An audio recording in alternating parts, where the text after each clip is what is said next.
debut in 1950.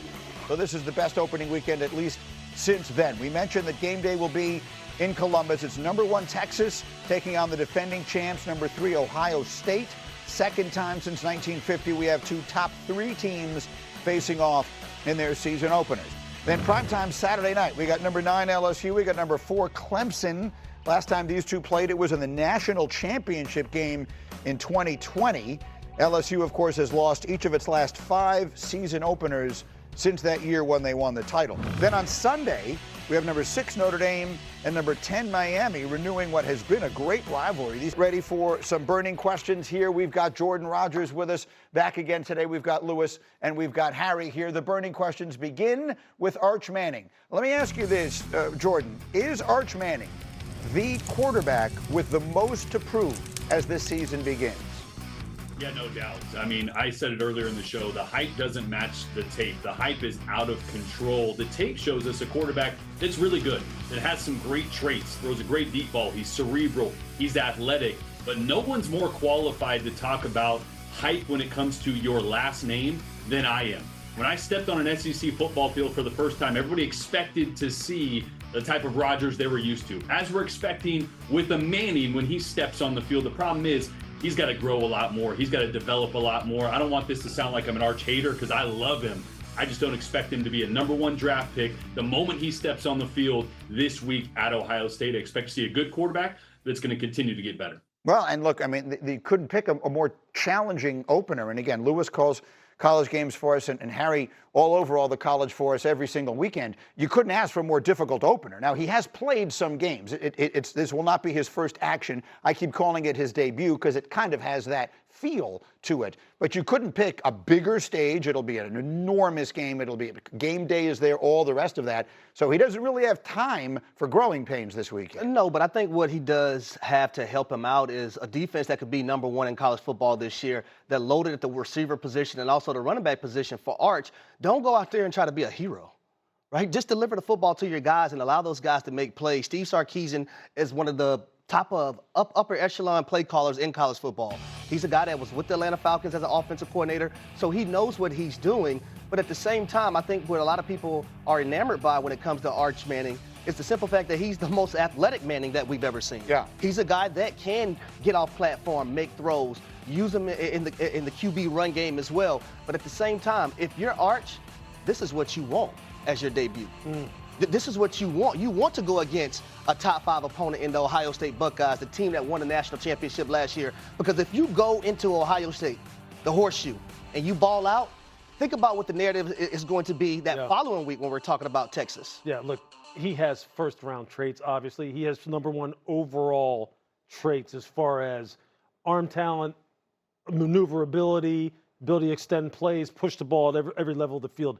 But look, Jordan Rogers knows, every quarterback evaluator knows that really how guys separate themselves. It's about that mental resilience, that ability to master situational football on the biggest stages, in the toughest environments, and not do it for a series or 2, doing it for 3.5 hours as Ohio State is coming for your neck over and over and over again. And we have no way of knowing that yet. And Jordan pointed out in the last hour some of the examples of when Georgia got after him. It didn't look great for him. And that was just a little smattering of it. Now Ohio State's going, hey, you're on prime time now. We're the defending national champs. We're going to test you in every way possible. And every quarterback knows that is when you start to separate yourselves. It's not about your height, weight, and speed anymore. It's about how you're wired in here. Obviously, the bloodlines say he should be wired pretty good. Right. You know, the 3 people who were comparing him to were pretty damn good in the NFL. Right. He has a lot of things working in his favor, but he has a lot to answer for still. I promised you this number, and we can put it up there again, C14 if we could please. Again, this is the very limited time that we saw him last year. He had a QBR of 88 last year. That was the 3rd best in the whole country amongst quarterbacks who threw at least 75 passes. Now, he only threw slightly more than 75 passes. The 2 quarterbacks who had higher QBRs, one was Will Howard. His team won the national championship. The other was Cam Ward. He was the first pick in the draft. as Jordan pointed out earlier, this was not against the best competition. This was not in a circumstance like this. Take the numbers for whatever they're worth, and we will see. Let's put the picks up on the screen as we ask you, Jordan, what do you expect in this game, this showdown between two of the top 3 teams in the country Saturday?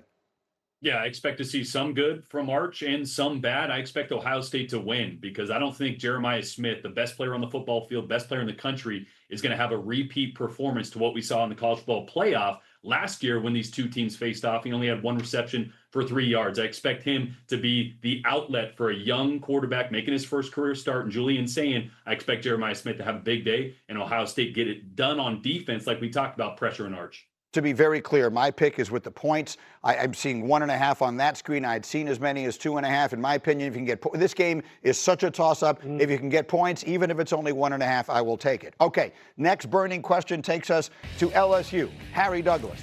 Will Brian Kelly put himself on the hot seat with another 0-1 start against Clemson? I'm going to go no, but it would be great if he can win a season opener.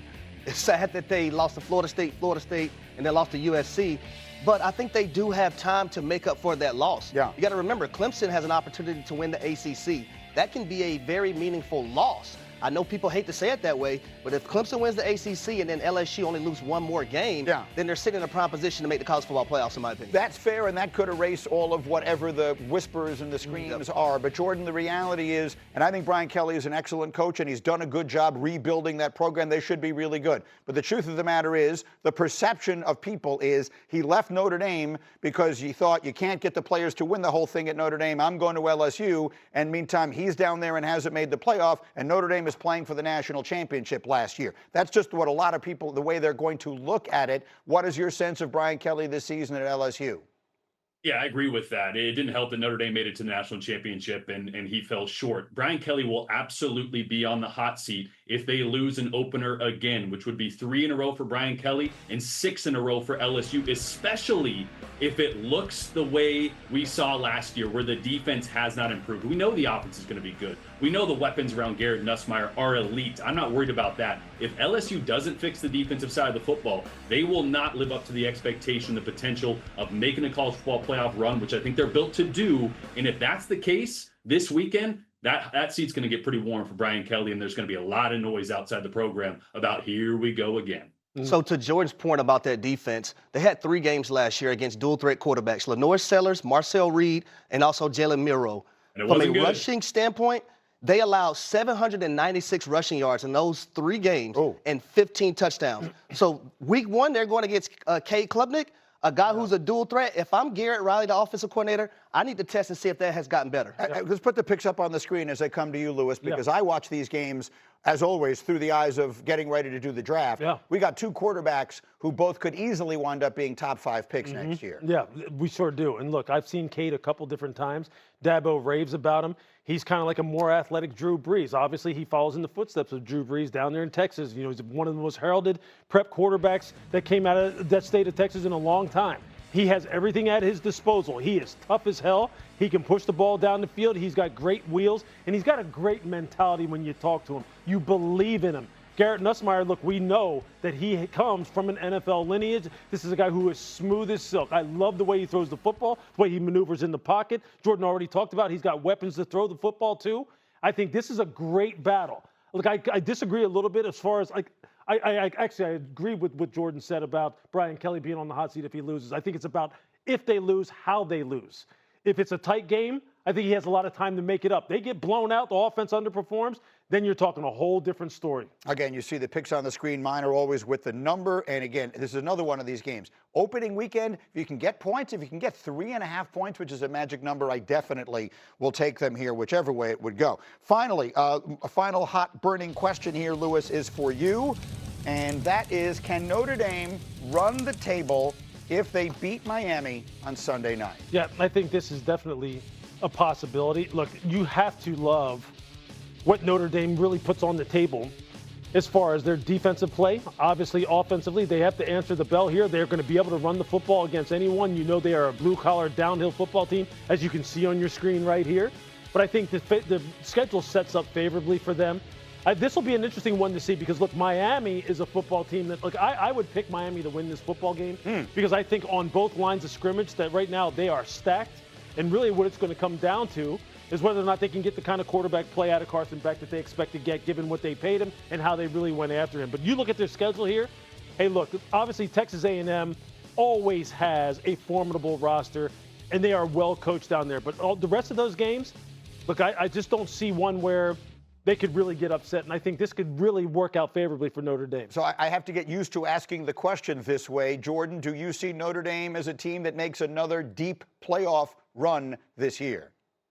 I think they'll make a playoff run. Deep? I don't think so. You have a starting quarterback that I think is going to struggle. I'm with Lewis. I would pick Miami in this opening week. You got a quarterback making his first career start, going to make his first attempted pass of his career, going up against quarterback in Carson Beck that's 24-3 as a starter. I think Carson Beck's going to remind people why a year ago we were talking about him being a Heisman hopeful and a top 10 pick.